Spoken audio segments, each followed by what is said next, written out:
Bom dia, família. Muito bem-vindos a esta reunião. Olá, bom dia, sejam muito bem-vindos. Estamos aqui com mais uma transmissão online da nossa reunião. Não esquecendo também que já o podes fazer presencialmente. Cá estamos para vos receber e com todas as medidas de segurança. Os nossos cursos serão às 9h30 e o outro às 11h30. Esperamos por ti.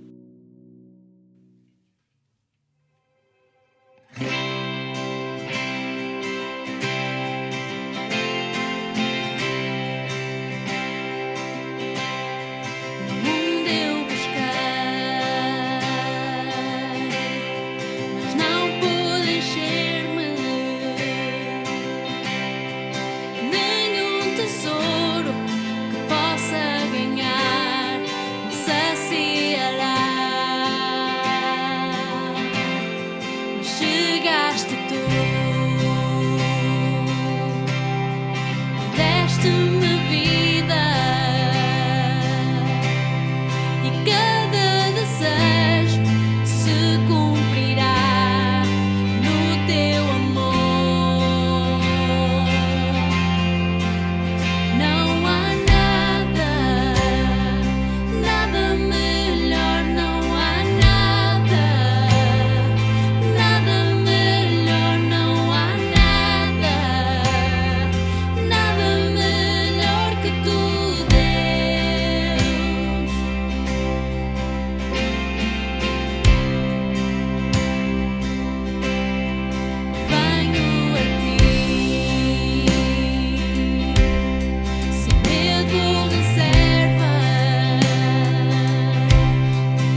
bom tempo que nós estamos a ter de louvor. Amém. E podemos continuar a louvar a Deus de outra maneira. E neste tempo de necessidade, vamos ser generosos. Então, para isso, tens em baixo, na descrição do vídeo, o IBAN. Podes fazer a transferência da tua oferta.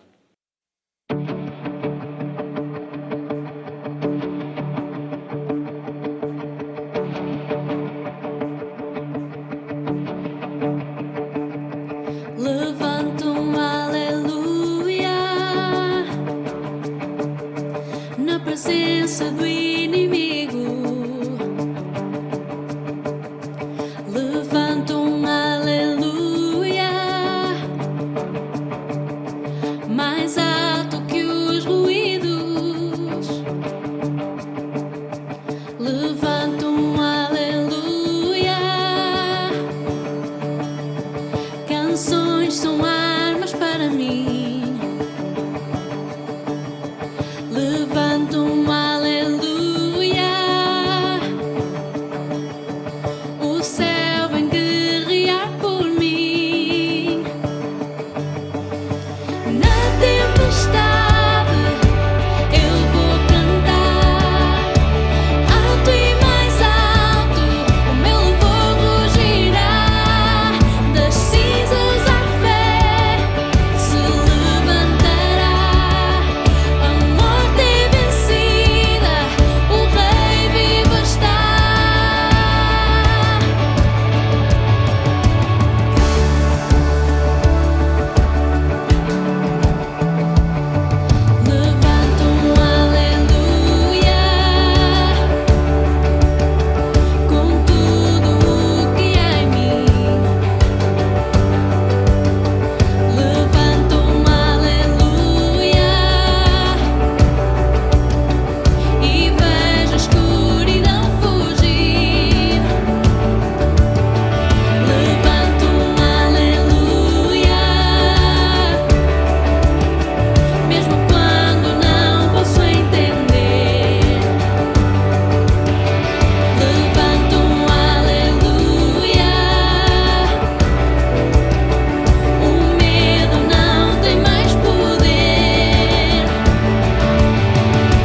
dia, querida família. Bom dia, espero que estejam bem nesta manhã. E trago hoje uma reflexão, uma palavra que falou muito comigo, falou meu coração, mexeu muito. Tive que parar quando estava a fazer essa meditação, esta palavra que estava a fazer e tive que parar, tive que conversar com o Senhor, reconhecer algumas coisas e só depois de que consegui terminar esta palavra e esta meditação. Espero que também fale contigo, fica com os ouvidos bem abertos, bem atento àquilo que Deus quer falar nesta manhã. Espero que fale contigo. Eu queria levar-vos a vocês a história de uma personagem. Mas antes disso, eu queria falar de alcunhas. Alcunhas é algo que existe há muito tempo atrás, existiu durante todas as eras, todos os tempos, e alcunha tem a ver com um sobrenome ou uma característica que era posto numa pessoa que tinha a ver com algum aspecto físico, tinha a ver com alguma profissão que desempenhava ou por algum acontecimento com essa pessoa ou com essa família que marcava, digamos, a vida delas de certa maneira, e a raiz disso, ou a partir de aí, se criavam as alcunhas. As alcunhas é algo que existe creio eu, que em todos os países, em todo lugar do mundo. E o mais curioso é que, principalmente aqui em Portugal, na zona de Alentejo, existem muitas alcunhas e muitas famílias com alcunhas. Mas ao longo desses anos, essas alcunhas, e isso é o mais curioso, é que essas alcunhas se tornaram apelidos. Ou seja, tem um nome e o apelido, que é registrado, portanto, no registro, no momento de nascença, o apelido é uma alcunha que passou de família em família, de geração em geração, e se tornou um nome, um apelido. Encontramos, por exemplo, isto são nomes registrados, Antônio Pouca Roupa, por exemplo, é um apelido que é registrado com esse nome. Estrela Pé Curto, também é outro nome e apelido que chama atenção, não é? Porque antigamente era uma alcunha. Ou então Daniel Ai Ai, Daniel Ai Ai, são sobrenomes, alcunhas que ficaram como apelidos e encontramos normalmente em maior quantidade na zona do Alentejo. Se fosse no meu caso, ou a minha família lá no meu país, em Peru, se calhar era a família dos cabeçudos, porque nos chamava muito lá os cabeções, os cabeçudos. Então, se calhar, olha, vem lá o Alês da família dos cabeçudos. Era uma alcunha. Claro que não se tornou meu apelido, graças a Deus. Talvez, se calhar tu já tens uma alcunha, se calhar tu tens dessas alcunhas que te colocaram por algum motivo, ou a tua família tem uma alcunha. Mas eu queria falar-te de uma personagem que está na Bíblia, uma personagem que de certa maneira colocaram uma alcunha ou uma referência até a pessoa dele. E esta pessoa é David. David é alguém que está mencionado na Bíblia e é alguém que no livro de Atos, capítulo 13, versículo 22, fazem referência dele, uma característica dele, podemos dizer até é uma alcunha dele, pode ser. Diz o seguinte, Atos 13, 22, diz: Deus menciona a David como homem, varão, conforme o coração de Deus, que executará toda a minha vontade. O próprio Deus a mencionar David com estas palavras: David, o homem segundo o coração de Deus. Esta alcunha ficou gravada ao longo da história e hoje em dia, quando aqueles que conhecem a história desta personagem rapidamente se lembram desta frase, segundo o coração de Deus. Mas o que isso significa?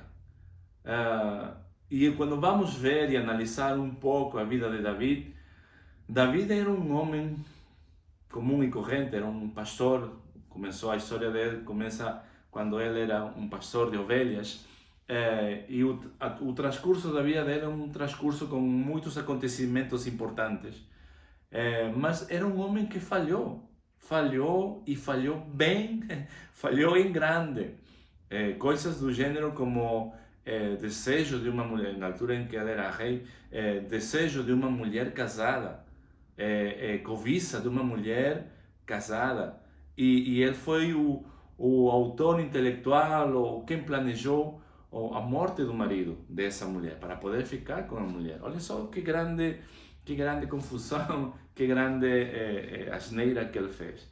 Ou coisas como desobedecer a uma ordem direta de Deus. Coisas desse gênero. Mas o certo é que a primeira coisa que vem, pelo menos a mim, a minha memória, é esta frase: o homem segundo o coração de Deus. E eu comecei a perguntar, mas por quê? E comecei a ver por que ele é mencionado desta maneira. Por que ele tem esta alcunha de o homem segundo o coração de Deus? E aí vamos ao livro de Salmos 139. Salmos 139, capítulo Salmos 139, podemos encontrar a resposta para esta pergunta. Por que ele era conhecido dessa maneira? E eu pus como título esta mensagem: Conversa Perigosa. Conversa perigosa. Por que conversa perigosa? E nós vamos entender o porquê. Porque o Salmo 139 não é nada, o autor é David, claro, mas é uma oração. O Salmo 139 é uma oração, e a oração não é nada mais e nada menos que uma conversa. E ele faz uma oração, está a fazer uma oração a Deus. Ele está a conversar com Deus. E nesse capítulo, David está a falar diretamente com Deus. Olha só esta conversa. Não é qualquer conversa. Não é qualquer pessoa. Estamos a falar de Deus. David estava a conversar com Deus. E nos versículos, portanto, desse capítulo, e podemos ler alguns só para ver que tipo de conversa ele estava a ter. Versículo 2, e eu estou a usar uma tradução que é o livro, ok? Chamada o livro, versão o livro. Versículo 2 diz o seguinte: sabes tudo o que faço, mesmo as coisas mais simples, como o sentar-me e levantar-me, nenhum dos meus pensamentos te escapa. David falar a Deus. E David aqui está a reconhecer uma característica de Deus, a omnisciência, ou Deus é omnisciente. Ele sabe todas as coisas, ele conhece todas as coisas. Então David sabia disso e está a fazer uma declaração e diz: olha, tu sabes, tu conheces-me, sabes tudo o que eu faço, até as coisas mais simples. Versículo 5 diz o seguinte: envolves-me e proteges-me, a tua mão está sobre mim.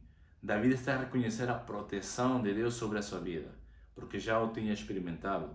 E em muitas oportunidades David foi protegido por Deus. E ele está a reconhecer isto. Versículo 5: envolves-me e proteges-me, a tua mão está sobre mim. Isto é o versículo que fala sobre a proteção. O 7, aliás, para onde poderia eu ir fora do alcance do teu espírito? Onde poderia estar que tu não me visses? Se subira até os céus, tu estás aí. Se descer ao profundo mundo dos mortos, também estás aí.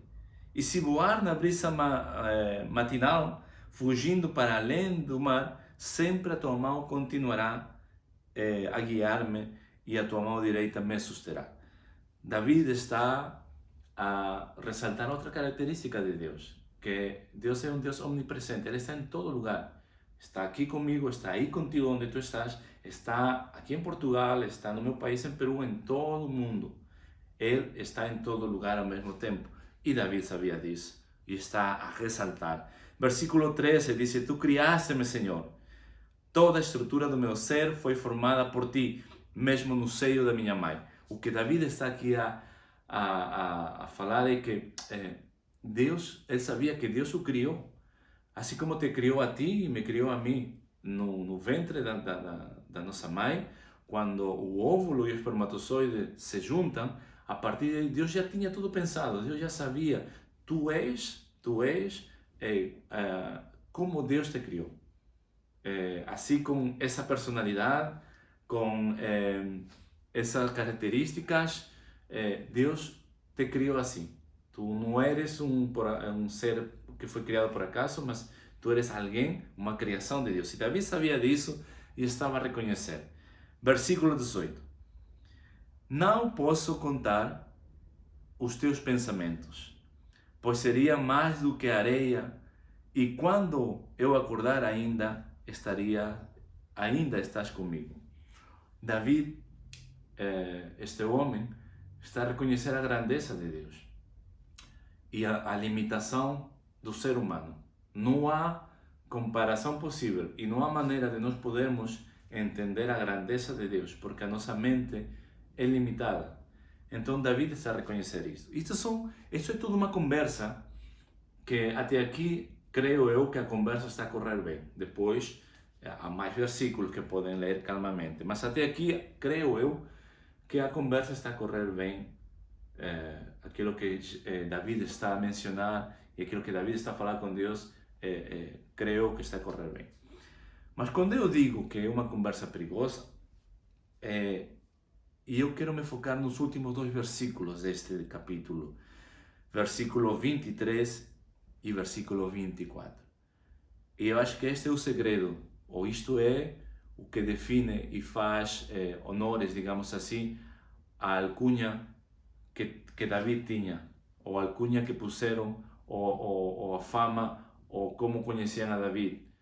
Acho que isto faz entender o porquê dessa característica em David. Versículo 23 diz assim: Examina-me, ó Deus, observa o meu íntimo, prova-me e analisa os meus pensamentos. Versículo 24: Vê se há em mim algum caminho mau e conduz-me pelo caminho eterno.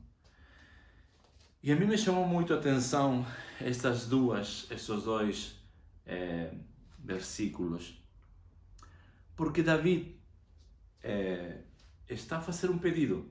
Aliás, está a fazer 2 pedidos no meu ver, na minha maneira de entender.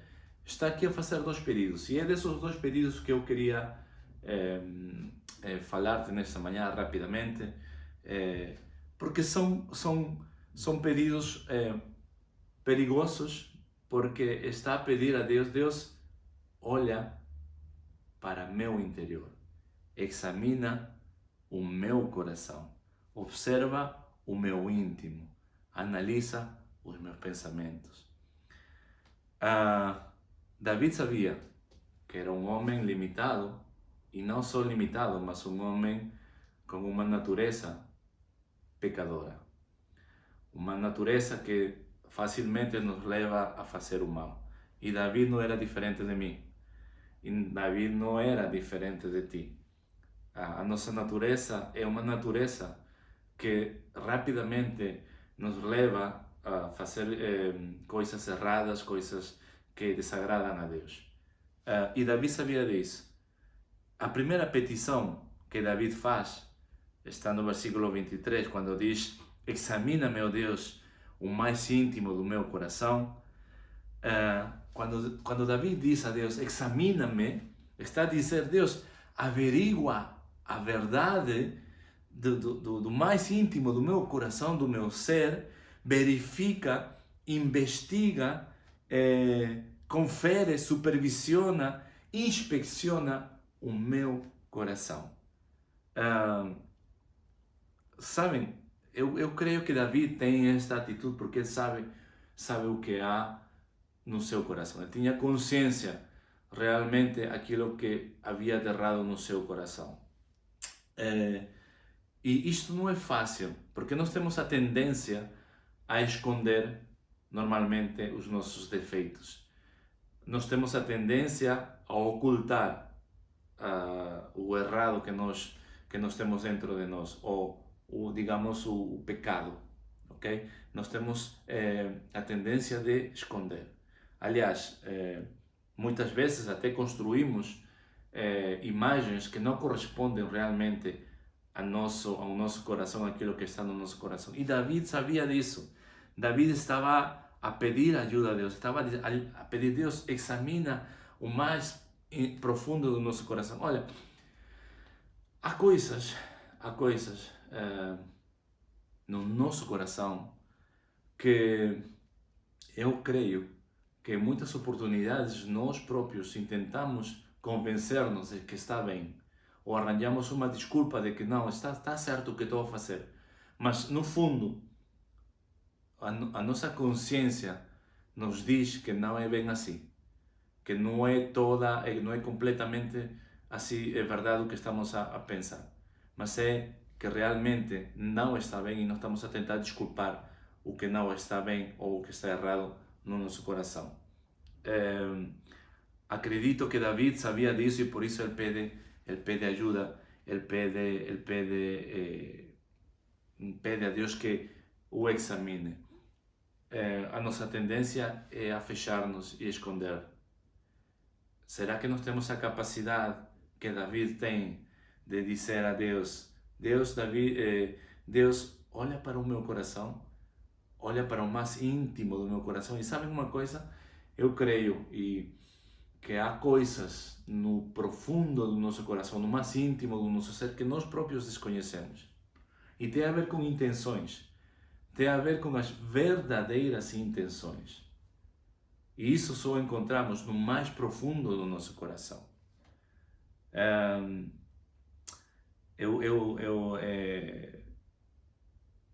Coisas que existem no nosso coração que Deus não se agrada, como por exemplo, e podemos fazer uma lista grande: ira, ódio, pensamentos de imoralidade sexual, cobiça, indiferença, necessidades, indiferença às necessidades dos meus irmãos, traição, etc, etc, etc. Coisas deste gênero que estão no nosso... E o pior que creio eu, que não é só, é quando nós sabemos que isso há no nosso coração, que conseguimos identificar isso no nosso coração, sabemos que está ali está ali a fazer morada no nosso coração e não fazemos nada por mudar. Não tomamos iniciativa e não mudamos nada. Isso acredito que é pior. Mas reparem que no próprio versículo, Davi disse: põe-me à prova e analisa os meus pensamentos.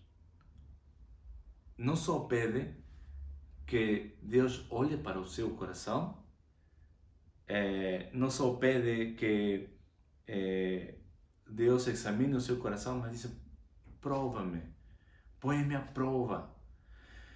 E sabem, a maneira que Deus tem de provar, por a minha experiência, Deus coloca situações na tua vida. Situações, podem ser situações que venham a trazer, a tirar-te alguma paz, a trazer-te algum desafio, um problema, algum momento crítico, mas também momentos de alegria, momentos de satisfação, momentos também de conquista, que Deus coloca na tua vida, que é para poder ver realmente o teu coração, que é para poder ver realmente quais são as intenções, até que ponto nós amamos a Deus. Alguém é provado, ou uma prova, é como um teste, e o teste é feito para ver se tu realmente aprendeste, se realmente, é como na escola, não é? Quando fazem os testes é para ver se todo o ano que tu andaste lá na escola, os testes servem para ver se estás a aprender algo. e aprendiste algo que te vai servir para o futuro. Então, quando Davi disse, Deus, põe-me à prova, Davi está dizendo, olha, prova-me porque eu quero que tu vejas realmente quais são as minhas intenções. E é aqui que muitas vezes falhamos, é aqui que muitas vezes são expostas as nossas verdadeiras intenções. E aqui quando nós somos colocados ao descoberto, ali vem à toa o nosso verdadeiro eu, a nossa verdadeira intenção e as nossas verdadeiras, o nosso verdadeiro coração, digamos, mais profundo do nosso coração. Davi disse, olha, Deus, prova-me, põe-me à prova. E no próprio versículo, também ele diz o seguinte, diz, analisa os meus pensamentos. E é curioso, eu creio que isto é uma petição sábia de parte de Davi, porque Davi sabe aonde que tudo começa. O que Davi estava a dizer, o que o Davi sabia era aonde iniciava todo aquilo que ele podia fazer, nos pensamentos. É aqui na nossa mente aonde inicia aquilo que nós podemos fazer, seja bom ou seja errado. Não é as nossas ações, não é as nossas atitudes. As nossas ações são a consequência dos nossos pensamentos. Mas é aqui que travamos, digamos, a grande luta. Os pensamentos surgem a qualquer momento, em qualquer lugar, a qualquer hora, em qualquer situação. Eu aprendi que os pensamentos nós não podemos evitá-los, eles vêm, eles surgem de uma maneira natural. O que nós podemos evitar é deixar que esses pensamentos fiquem na nossa mente e de aí possam fazer morada, digamos assim, e daí passe para as nossas ações e as nossas atitudes. Isso é a nossa parte, é isso que nós podemos evitar. Não e pensamentos, podemos falar de vários tipos de pensamento, mas é ali que começa a nossa grande luta, a nossa batalha é travada. E Davi sabia, por isso que ele disse, Deus, olha, examina os meus pensamentos. Davi queria cortar o mal pela raiz. Davi queria logo cortar o mal pela raiz. Então, neste versículo, Davi faz esta petição. Examina-me, põe-me à prova, examina os meus pensamentos. A pergunta será, Davi está a pedir ajuda, mas a pergunta será de quão profundo estás disposto a deixar que Deus veja, analise o teu coração. Porque Deus não vai fazer mais nada. Deus não é alguém que impõe as coisas, pelo contrário, Deus é um Deus que respeita a tua decisão e a tua vontade. Mas quão profundo estás tu disposto a deixar que Deus mexa no teu coração, que analise, que prove, que veja os teus pensamentos? Quão profundo queres deixar que Deus mexa o teu coração? A segunda petição que Davi faz está no versículo 24 e diz o seguinte: vê se há em mim algum caminho mau e conduz-me pelo caminho eterno. Palavras perigosas, porque mais uma vez Davi está a dizer, Deus, olha, não só está a pedir, vê o mais íntimo do meu coração, mas diz, vê se há algo errado no meu coração. Sabem uma coisa, o que Davi está a ser é sincero e transparente com Deus. E a sinceridade e a transparência é um bom ingrediente, se não os principais, para um bom relacionamento com pessoas e principalmente, acima de tudo, com Deus. Se tu não és sincero e não és transparente com Deus, olha, ou com as pessoas, o relacionamento vai se manter sempre no superficial, num relacionamento só de superficialidades, e não vais conseguir criar uma intimidade, seja com alguém, um amigo, um familiar ou com Deus. E normalmente nós temos a tendência a esconder os nossos erros, a esconder os nossos defeitos. Isso é algo nosso, é a nossa natureza. Eu costumo dizer o seguinte, às vezes quando falo com pessoas, eu costumo dizer, olha, ouve o que as pessoas estão a dizer, é importante isso. Ouve o que as pessoas estão a dizer de ti. Mas todos falam mal de mim, todos criticam-me, todos querem o meu mal.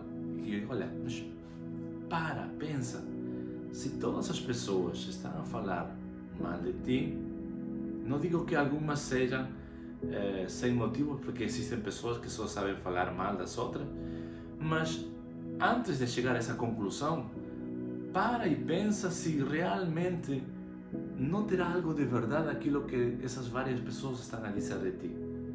Porque não pode ser, não se armou um complot, não se está a maquinar aqui um complot contra a tua vida, de várias pessoas diferentes, de várias famílias, vários lugares ou vários círculos de amigos, que estão a falar e eles se calhar até coincidem em algumas coisas. Então eu tenho que parar e ver. Então, olha, se calhar há alguma verdade naquilo que eles estão a dizer. Não é o mundo contra ti ou contra nós. Se calhar há coisas que eu tenho que ver e analisar e dizer se realmente isto que está aqui é errado e eu tenho que mudar. E normalmente sempre nos colocamos à defensiva, não é? É o que acontece sempre. Não, é todos contra nós e todos estão errados e eu estou certo. Mas olha, o que David está a dizer a Deus é para que ele, depois de ele ver, encontrar o que está errado, que ele o corrija, que ele o reencaminhe pelo caminho certo, que ele possa dirigi-lo pelo caminho certo. E o caminho certo tem a ver com a vontade de Deus para a tua vida. Não há nada melhor que estar dentro da vontade de Deus, a tua vida e a vida da tua família. E o que David está a dizer é isso, olha, o que encontrares de errado em mim, o que encontrares que está levando-me a um caminho mau, ok? Corrige-me, conduz-me e direciona-me pelo caminho que tu queres que eu veja. Sabem, tu crees que Deus que te criou, quem te criou, quem te ama, vai querer o pior para ti? Não, pelo contrário, Ele quer o melhor para ti. E o caminho que Ele traçou, ou aquilo que Ele tem para a tua vida, é boa, perfeita, é bom, perfeito e agradável. Não é nada mais que isso. Então, por que não seguir a direção e o caminho que Deus tem traçado para a nossa vida? O propósito, o porquê das coisas. O que David queria que Deus fizesse era que eu corrigisse, e David queria caminhar com uma consciência tranquila, sem o peso do pecado. David queria caminhar dentro do caminho que Deus traçou e com uma consciência tranquila. E estas petições que David faz é de alguém corajoso, é de alguém que realmente quer obedecer e fazer a vontade de Deus. Olha, eu não sei se os que estão a ver todos acreditam em Deus, mas se tu és alguém que não acredita em Deus, deixa-me dizer-te que não há nada melhor que caminhar sempre na direção ou no caminho que Deus traçou para ti. E isso só pode acontecer quando reconheces e deixas que Jesus possa tomar conta da tua vida. Jesus, Filho de Deus. Jesus, alguém que deu a sua própria vida na cruz, por ti, por mim, por causa dos nossos pecados. Eu quero